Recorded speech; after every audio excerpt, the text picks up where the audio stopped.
Yeah, well.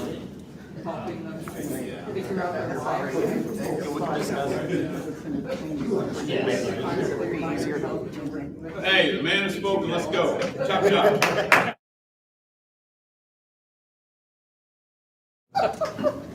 You don't listen to me, I'll get you in jail.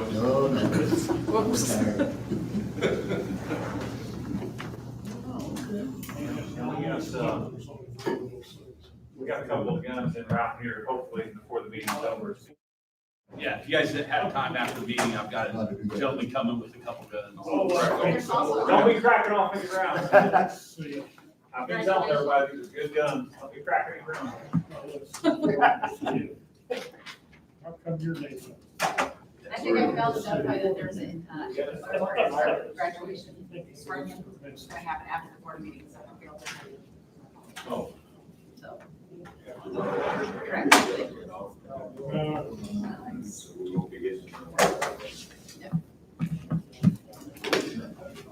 All right, it's 10:27. We will now go into open session. All board members are present. First item on the agenda, signing of the minutes from July 24th, 2025 board meeting has been completed here in the book. And everyone has filled out their travel vouchers, I believe. Turn them over to Anna. Okay. So next item on the agenda, Superintendent Scott, proposed personnel changes. Sure. So we're making the following request for personnel changes effective September 14th, 2025. Start with the Enforcement Bureau. Sergeant Brent A. Turner, Senior, Special Operations Division SWAT, is promoted to the rank of Lieutenant Permanent to serve as the SWAT Team Commander. Sergeant Nikki E. Dockery, Field Operations Area 2, Bremen, District 24, is promoted to the rank of First Sergeant Permanent to serve as Assistant District Commander. Sergeant Aaron K. Fopp, Field Operations Area 5, Indianapolis, District 52, is promoted to the rank of First Sergeant Permanent and transferred to Pendleton, District 51, to serve as the Assistant District Commander. Corporal Ross S. Johnson, Field Operations Area 2, Fort Wayne, District number 22, is promoted to the rank of Sergeant Permanent to serve as a District Squad Leader. Senior Trooper Richard R. Clune, Field Operations Area 3, Bloomington, District number 33, is promoted to the rank of Sergeant Permanent to serve as a District Squad Leader.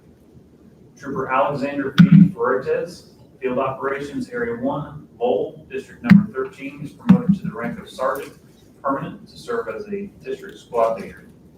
Trooper John T. Burns, Field Operations Area 5, Pendleton, District number 51, is promoted to the rank of Sergeant Permanent to serve as a District Squad Leader.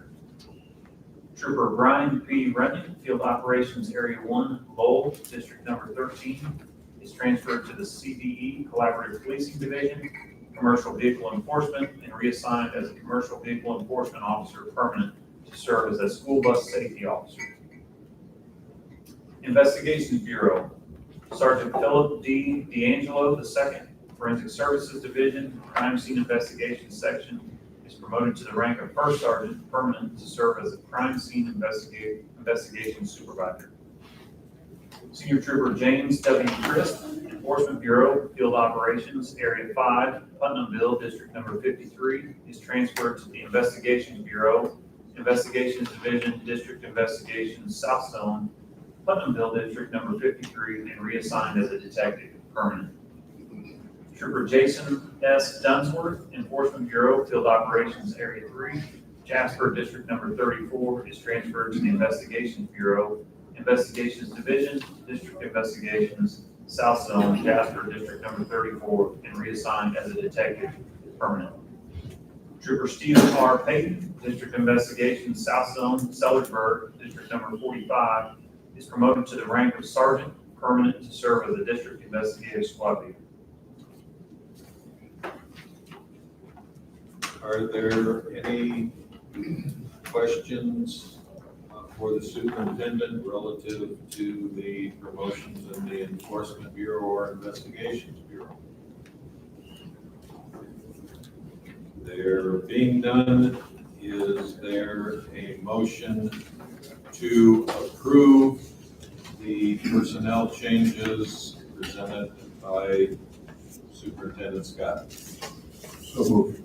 Is there a second? All those in favor of approval of these promotions, please signify by saying aye. Aye. Any opposition? There being none, the promotions and personnel changes are approved. Congratulations to all those that have received promotions. Superintendent.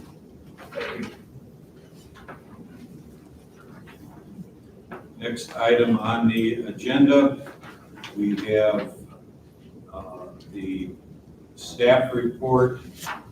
Colonel Relaford. Yes, sir. Good morning, Mr. President and members of the board. As of September 1st of 2025, we have 1,133 troopers. On the back of that page, you see there are the troopers and Capitol Police that are pending separation and their dates of when they'll be separating, and those that are on long-term military leave. The 88th Trooper Academy started yesterday, September 14th, with 14 laterals starting. The 89th application process is still underway for an academy start date in January of 2026. We currently have 26 accepted lateral applications for that process. And the 90th, which is our traditional academy, set to start next June. That application was opened on October 6th. The Capitol Police, the 51st process opened on September 5th, and we have 11 accepted applications. And the motor carrier inspector application opens on September 19th. Any questions relative to the assigned strength of police personnel?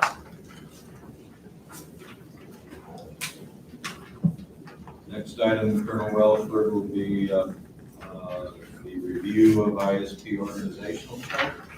Yes, sir. We have had some updates for our organizational chart to always look for efficiencies of what we can do better on the department. I'll speak on, you have one page that has the red line version with the changes, and the other sheet is the final after the changes have been made. So if we're looking at the sheet that has the red lines, I'll speak on the right-hand side, and Lieutenant Colonel Williamson can give you an update on the Investigations Bureau side. On the right-hand side, you see the wellness there that has been added under the Support Services Bureau. And as Superintendent Scott said at the very beginning, when we talked about support services, that is to make sure that we take care of our people, whether it be employees and retirees. And that has a down effect to the person and their family and so on. And so what we have done is, we've done many trainings and research throughout the country, and we need to make sure that we are taking care of ourselves and then taking care of our people, whether it be financially, emotionally, physically, all the above, all the below. And so what we're going to do is start a wellness and a peer support unit that makes sure that that support is given to our employees, again, both active and retirees, to make sure that if anyone is going through anything, they have the support that is directly related. It's one thing when something bad happens or happening and you have a lot of support there at the very beginning, but as weeks and months and years go by, are we doing what we can, all we can, to make sure that we're taking care of each other? And that's what this unit is about. You probably have seen other agencies our size, other state agencies, our peers have these groups, And so we're in the process right now. We sent out a survey throughout the department to ask them what they would like, what they need and support as we develop our program. And as of this morning, half of the employees have responded to that survey. That's a very good response. And that survey is going to be open to the end of the month. And so this will be a developing program. We have a skeleton built. We'll have a couple full-time employees that are under there, but there'll be a lot of part-time support, both sworn and civilian, to make sure that this program is successful. Take any questions about that? Colonel, how many hours a week or month are our employees allowed on duty time for the wellness program? So 3 hours a week. 3 hours a week. So whether it's called a whole program that was developed, and so whether that be time for exercise, meditation, reading, learning, education, you're allowed 3 hours per week on duty to do that. Based on the initial survey that's going out, I know it's early, are you seeing any trend of what primary concerns or focus are as to wellness issues on the department? A big one has been financial, Okay. financial education, and then diet, exercise, and then a lot of it is simply peer support of having someone to be able to reach out to in terms of before you get to a therapist level, having a friend to speak to.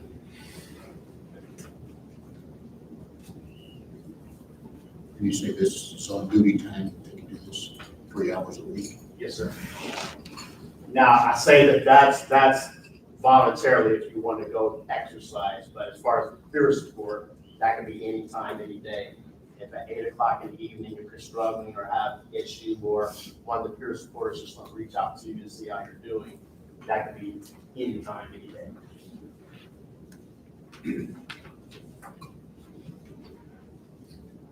Well, I guess one other question, if you can answer it from the staff perspective, what is your main concerns relative to wellness under the department? Do you have a field for what your primary concern is? Great question. So our biggest concern is the stress that is the toll, it takes the toll on our employees. And so that sometimes unfortunately leads to whether it be substance or alcohol use or abuse or disciplinary problems. And so if we're able to recognize what's going on with the person before they end up in front of the superintendent for disciplinary, we can help them. And again, the better we help them, the better it's gonna take care of their whole family. And so by having that early intervention to making sure that they feel that they're supported instead of getting in trouble and then trying to support them after the fact, we can have a lot of success with our people. Do or will family members have access to anyone if they feel concerned about, say, their son, brother, husband, wife, on the department? Absolutely, and a great question to that too. The big piece that left out of here is the confidentiality aspect of it. So if someone were to reach out to one of our peer supporters, it's like kind of like having a doctor-patient privilege. And so, hey, I'm struggling with this, hey, I'm struggling with that. It's not, unless it's life-threatening, the peer support or the wellness unit does not need to reach out to staff or the superintendent that someone's dealing with something. The point is to try to help them through that. And so they'll have the full confidence in the unit to be able to help them before it gets worse. Anyone else have any questions on this aspect of the organization, Judge? Madam President, real quick too, what's really important for us too is that our employees, when they retire, have a good life after retirement. And what we're seeing is people are so stressed and so physically in bad shape sometimes when they're ready to retire that they don't get to go enjoy their retirement. So this is all part of that holistic mental, physical piece to try to get you to that 25-year mark or 30-year mark, wherever that, and then have another 20 years of good life, healthy life after this. Because we've seen a lot of our friends, they don't make it 5 years after they retire. I'm sure you guys have seen that too. So that's a big part of this too. Not only are you healthy while you're with us, but that you make it to retirement healthy and that you can have a good retirement life too. So as a retiree, would retirees have access as well? Not only access, they'll be in the unit also. Oh, okay, that's a great idea.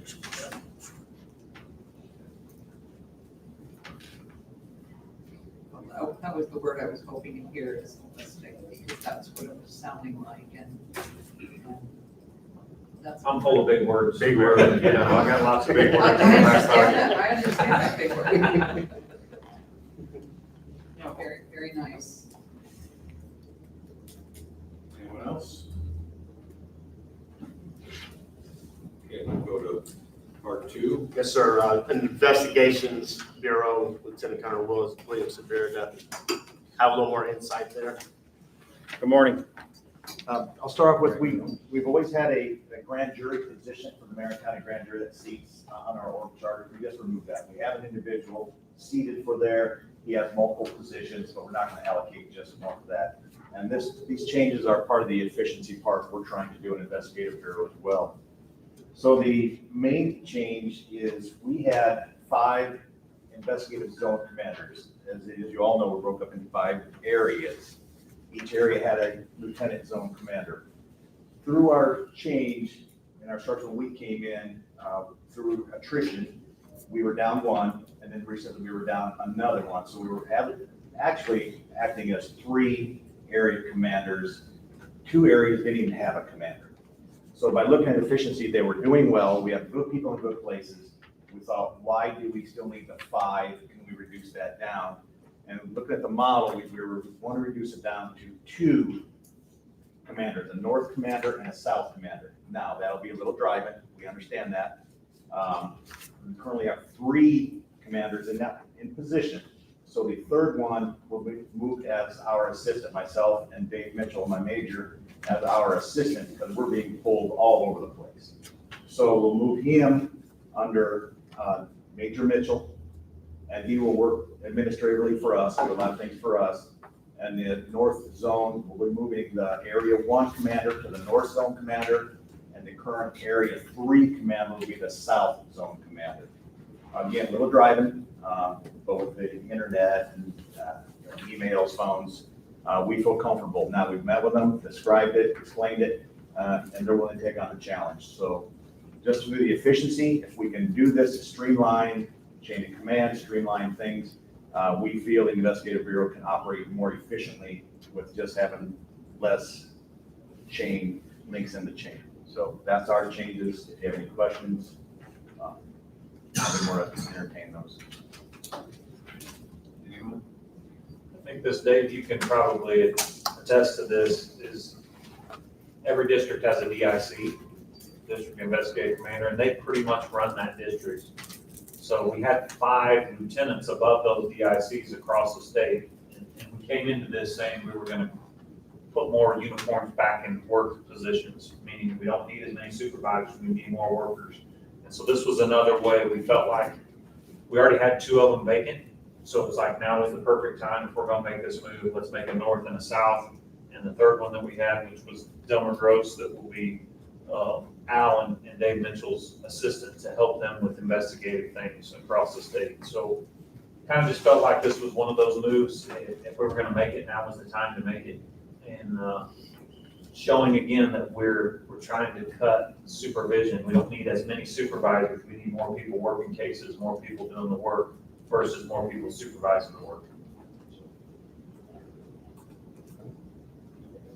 What's the dividing line between the districts, the north and south? Area 5, which will be Indianapolis, which is Indianapolis, Pendleton, Putnamville, will go south. Area 1 will be your Lowell area, and the other one is the Fort Wayne area. So logistically, those districts, Area 5 will go south, if that makes sense. So just kind of by the nature of the way we're set up, area 1 and 2 is our north zone. Areas 3, 4, and 5 are south. So the south guy's gonna have a little bit more responsibility, But that centrally located group can, you know, if there's any additional administrative tasks, that's where we have that additional person working for Major Mitchell and Lieutenant Colonel Williamson.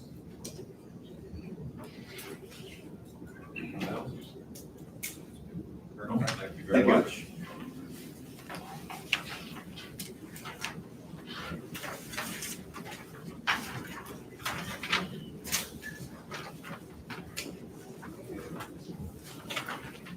Anything else, Colonel Relford, on the organizational chart that we need to cover? No, sir, that is all. All right, thank you. Next thing, Colonel Relford, we have military leave without pay. Sir, we have Samuel Miller, probationary trooper out of Indianapolis. His request for a military leave without pay from September 12th, 2025 through September 13th, 2025.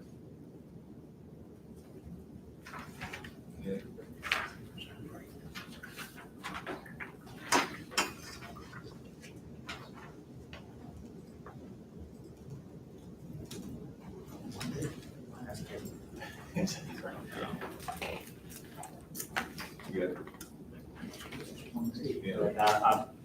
I'm checking on that. I believe that's why it's just 1626.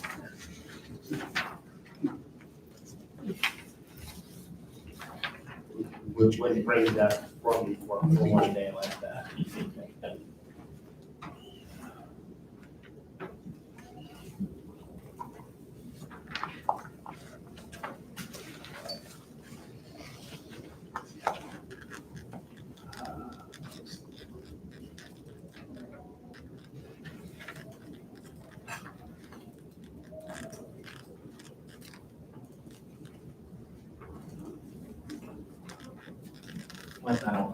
Yeah, I believe this one. If I could check on this one, and can we bring this back up to on the next one? Sure. How long has probationary trooper Miller been on the department? That-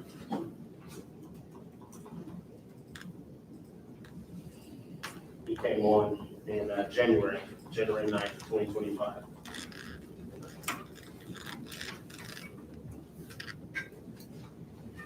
Table this, yeah, you know, table this until we make sure we get it right. So.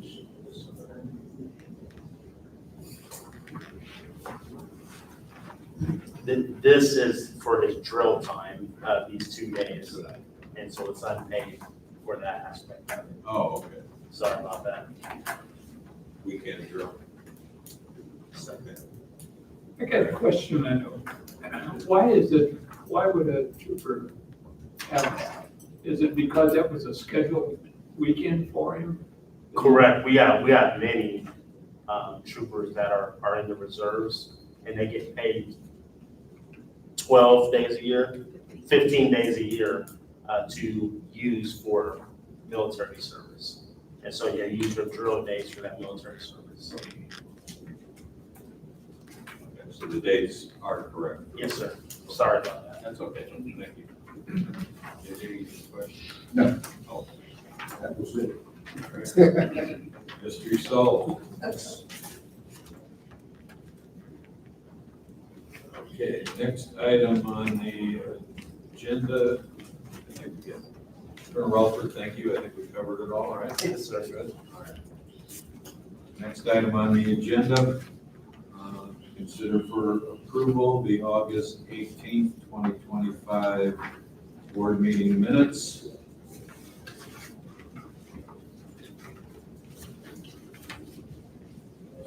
Start with Mr. Graves. Okay, All good? Secretary Kohler? All good. All good? Uh-oh. Anna, congratulations. With all your new tasks, got it perfect. All right, therefore, is there a motion to approve the August 18th, 2025 meeting minutes as submitted? Motion to approve. Is there a second? Second. All those in favor of approval, please signify by saying aye. Aye. Any opposition? There being none, the meeting minutes have unanimously passed for approval.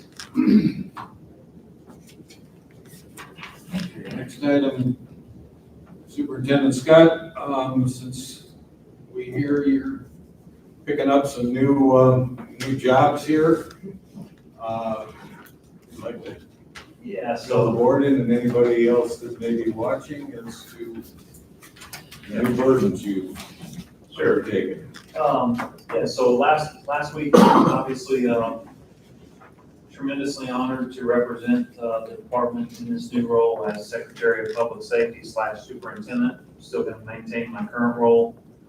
Just added the 8 agencies that currently make up the public safety vertical. I'd just like to say I think it's a tremendous honor for the department because I think it shows what the governor's office thinks about our reputation and our ability to handle and set the tone for all of public safety. And I think that was their goal is that the Indiana State Police sets the tone for all of public safety in this state. So still working through what that looks like and means for me. As Anna can attest, my calendar's gotten a lot more full here recently with a lot more meetings. A lot of strong leaders over there too, just like within ISB, that nobody can do this by themselves, and I wouldn't want to attempt to tackle this without the strong leadership that we already have within the department and that they already have in the public safety vertical. So more to come on what this looks like, but I truly believe it's the governor's goal and his idea that whoever's sitting in this role that I'm sitting in currently will be a dual hat role moving forward. Will also wear the secretary's role and be the Secretary of Public Safety along with being the superintendent. We'll see what the additional responsibilities look like as we move forward. Just a week into this, so still trying to find my new playing field here. Just was starting to feel comfortable in this role, so now I've got some new added responsibilities. So we'll see how long it takes me to start feeling comfortable, if ever, in the new role. So, but I think it's quite an honor for the department. Met with the staff before we made the decision to go forward with this, and I think the comment from everyone was, you can't say no to this because it's big for the department moving forward. So my wife didn't quite put it that way, but we came to an agreement right now. So we'll see how that works out. But no, tremendously honored. Again, wouldn't be here without the support of the group that's been around me and allowed me to do the things that I've been able to do because it's all their hard work and dedication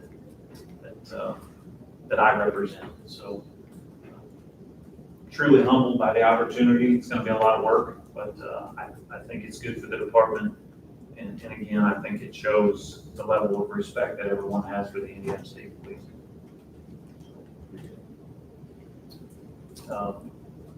Anything else, any other issues? I would just throw in that we started our 88 class yesterday with Blue Sunday, and we'll be having family day out there Thursday at the academy. And just got some current numbers this morning. We have 26 people that have passed pre-screen for our next lateral class, the 89 class that will begin in the first year. That's quite an uptick from the last time. They'll begin their testing here pretty soon, I think this weekend. So a lot of good things happening. So, and we should be rolling out our new vehicles here pretty soon. The new Mustang will be done this week, one of them, and so we'll start rolling out that new color scheme. JJ can't wait. Yep. We'll look forward to one on me behind me.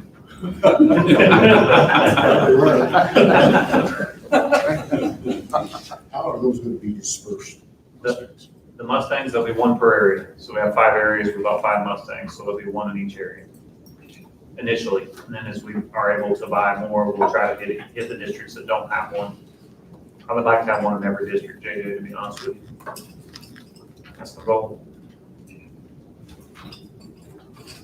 And our recent new graduates are doing well. They are, yeah, no issues at all. It's great. It's Very good outstanding class. class. I'm kind of excited to see what they're gonna do. They do well. Do you have a date for the graduation for the current recruit class? That's gonna be at a different Since location this before- month. Before Thanksgiving, so I know that much.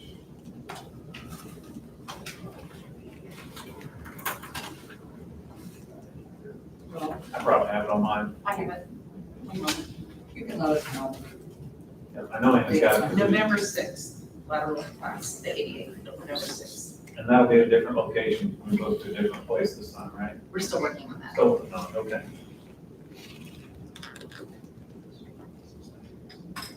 November what? November 6th, 6. still working on the venue location. It'll be a little different. We weren't gonna have the big show like we do at the Rotunda, since it's a short and lateral class. They're all already law enforcement officers, so we'll do a little different ceremony than we've done in the past. Just because it is a little different.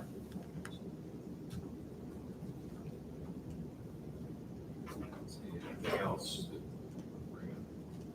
Any board members, any questions, observations you'd like to bring up? Do a change in the start time for the.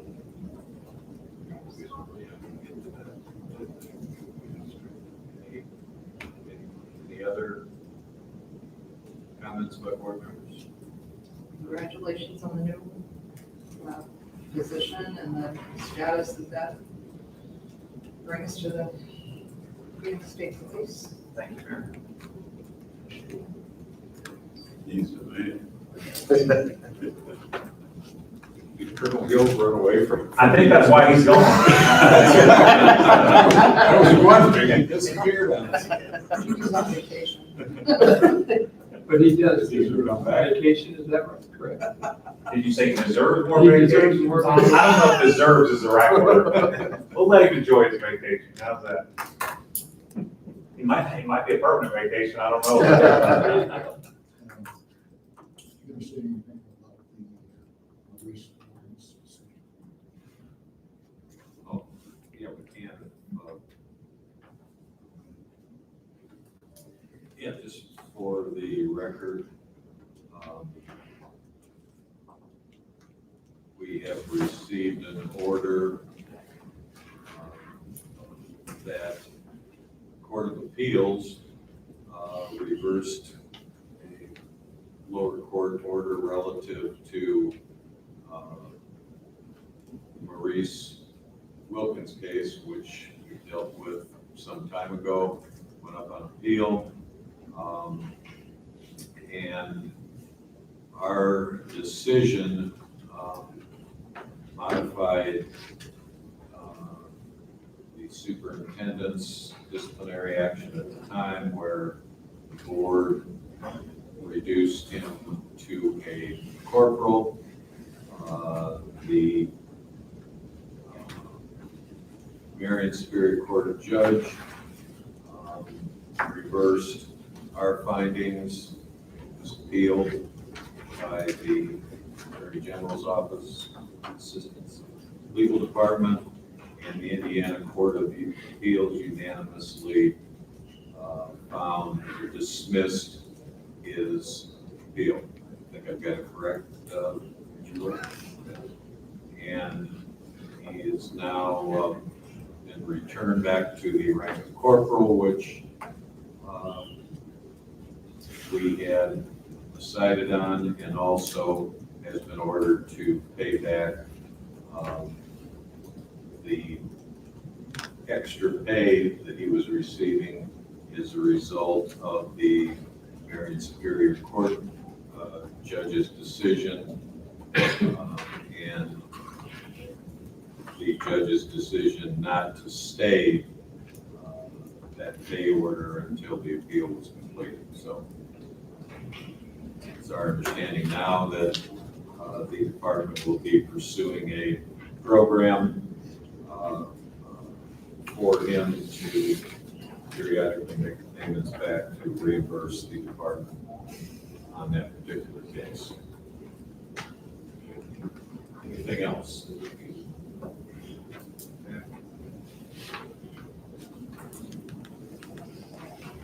Okay, our next meeting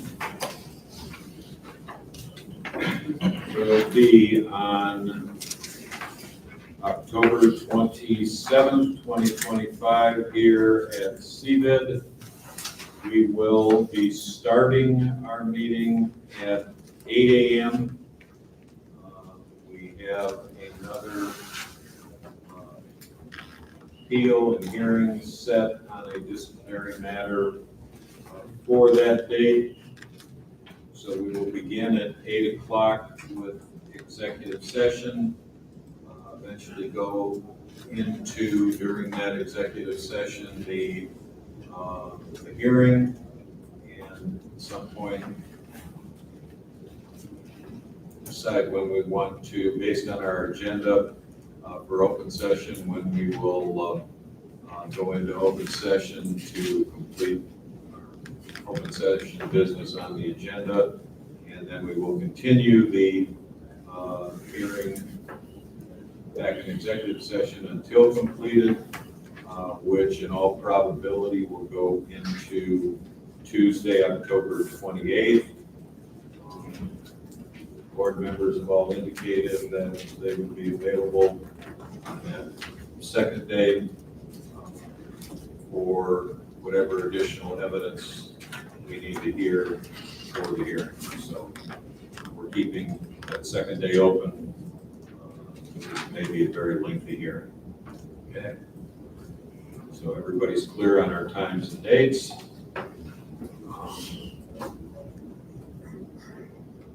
Any other business that we need to bring up? I don't believe so. If not, is there a motion to adjourn? Is there a second? Second. All those in favor of adjourning, please signify by saying aye. Aye. Any opposition? There being none, it is 11:04 and we are adjourned. Thank you all. See you all next.